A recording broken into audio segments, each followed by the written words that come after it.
Afternoon, Jim. How are you? Very well, thanks, Gordon. Really nice to spend time with you on the internet today. Thank Yeah, you so much. lovely. Well, thanks so much for your time. A little bit of an introduction. This is to anyone who's watching. This is Jim Hewer, who is founder and CEO of Heritage Education, which is one of the UK's leading educational consultancies, doing all sorts of wonderful things for parents and students, both domestic and international. And very excitedly, a new partner of School Notices in a strategic venture where Heritage and the team there will be working very closely with School Notices just to add another string to our bow for our parent members, our schools, and what have you. So it's a really exciting time for us, very exciting time for you. But I think it'd be a really good idea, Jim, maybe just tell us a little bit about your background, because you're a teacher, right? And then you set up Heritage after that? Yeah, that's right. So in 1998, I started teaching at Papplewick School in Ascot. Okay. And worked there until 2010. A really fantastic way to spend my 20s and early 30s. I was very incredibly happy at Papplewick, a wonderful, wonderful school. And I taught geography and PE, got involved heavily with all of the sport and all the other different bits and pieces a schoolmaster does. And left Papplewick in 2010 to set up Heritage Education, which has been running since, and it's been a hugely enjoyable process building the business. What was your kind of inspiration to set it up? Well, I always sort of tell the story, as a Papplewick member of staff, obviously we all had 7 or 8 tutees. You get to know the kids really well. Often as my role there with the sport, I was there every weekend. So I'd get a lot of the overseas kids. And you'd eventually then meet the parents. And I'd always be interested to find out how they found Papplewick, which is sort of tucked away just opposite the racecourse in Ascot. And their answer was always nearest to Heathrow Airport or recommended by a friend. Yeah. And I thought, well, there's got to be a better way of doing this. So I set up Heritage to help families really understand and then identify which schools were going to be the best fit for their particular child, and it's sort of grown from there and morphed into a range of different services as well. So that's kind of how we started. Yeah, that's fantastic, because actually it is a bit of a mystery to anyone who's not, you and I, we've been involved in this industry for many years, but it can be a bit of a mystery to the outsiders, if you like, trying to get in or look in, and that sort of knowledge and help is vital. I mean, great, really great service. What sort of age children do you kind of specialize in? When should people start talking to you? Well, it's interesting. I mean, for the first few years of Heritage's existence, I'd say that we probably dealt with prep school age kids more than any other. But as time's gone by, we're really dealing with anything from sort of preschool, pre-prep, nursery, all the way through now to universities and US colleges. And in fact, we're sort of looking at various other different initiatives in and around gap years and actually making sort of constructive gap years for kids with internships and various different qualifications. So if you'd asked me sort of, 6 years ago, I'd have said the sweet spot was sort of between 8 years old and probably, 15. 16 years old, but now it's really the full range. So families can often come to us with 2 or 3 different kids at different age groups, and we can help them with them at each different stage. And the nice thing has been recently, families have started coming back to us, having had the initial placement at 13 plus, and now we're talking to them with our sort of team who are based in New York as well as here in the UK about US colleges and Oxbridge. So it's been incredibly exciting journey, and really looking forward to collaborating with you and adding some content to your site, etc., and helping some more families.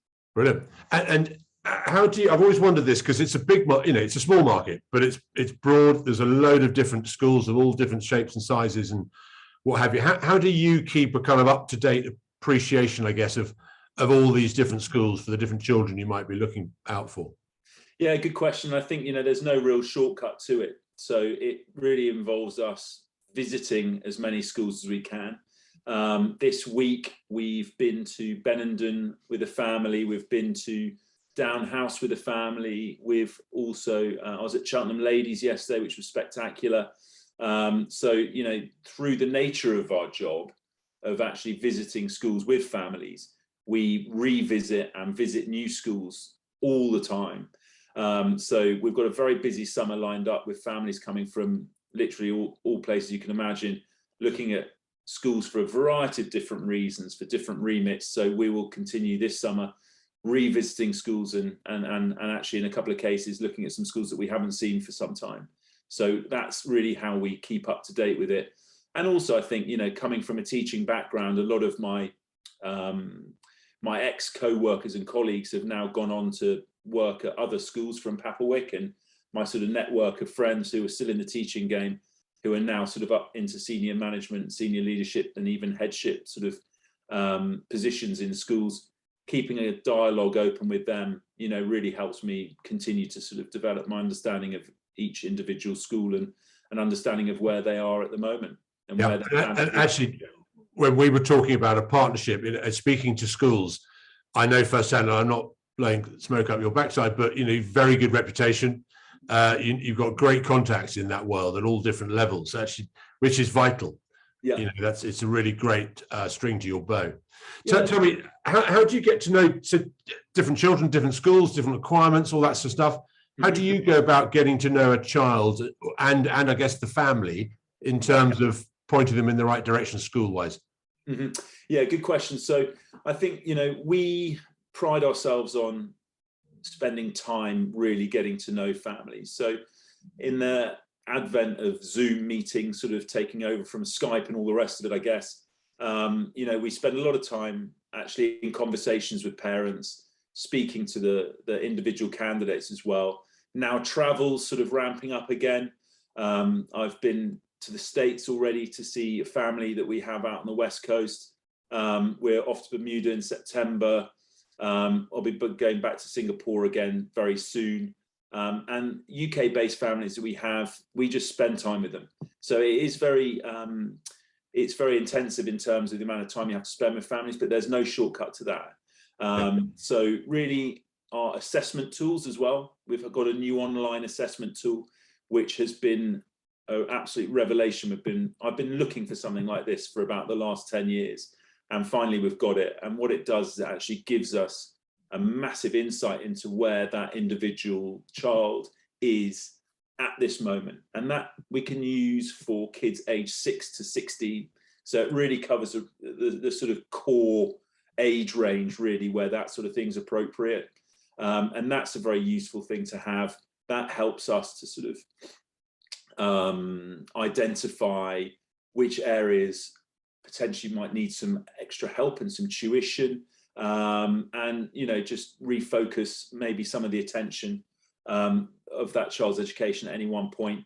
But you know, we'll go off and watch kids with their families, you know, play sport, go horse riding, you know, whether they're in a concert or what have you. You know, we just really want to try and get a full understanding of what that family's values are, what that individual child's strengths and areas for improvement are, where their talents lie, and then really look to try and match them up with schools that have the same sort of atmosphere and attitude as that family. And it works well. Yeah, brilliant. And it's a real talent, that put people together, make sure it works. I think it's great. Tell me, Jim, for me, the most exciting development has been this venture into North America and US universities, sports scholarships, all that kind of stuff. I mean, the university world here is just getting more and more competitive and harder to get into from independent schools. America's a great option. How did you get into that? Tell me a bit about that. Yeah, so I mean, sports always been a big passion of mine, and you know, they always say you always end up coming back to what you love. And I think, you know, we've got an American side to our family as well, so we've always been, you know, holidaying in the States and, you know, keeping up to date with what's happening there. I think it was a natural progression, really, moving from, you know, school placements into university and sort of tertiary education. And the US is a great option for families who choose to send their kids that way. And the most amazing part of it actually is the ability that one has to use some of the skills that you own to actually help manage your way into one of these universities. So sport obviously is a massive avenue. I had a fairly good idea before as to the scale and quality of the provision at these schools in America.